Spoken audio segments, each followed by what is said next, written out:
I'm recording this just before the holiday season in 2019, and I thought I'd address a common holiday problem here in the Western world, actually, most of the world, and that is how much you can push food before you take no for an answer.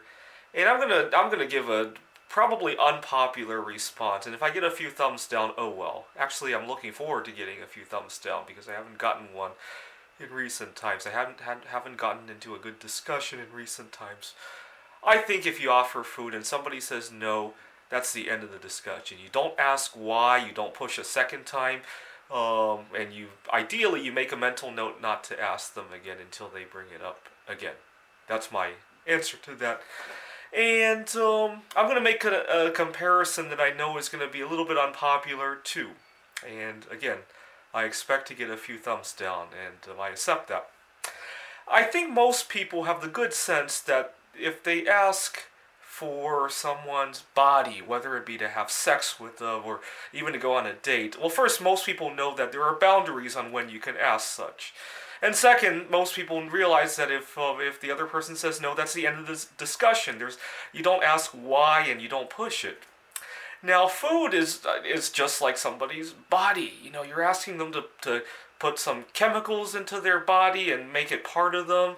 And the other problem is that sometimes people have a relatively private reason why they don't want to take your food.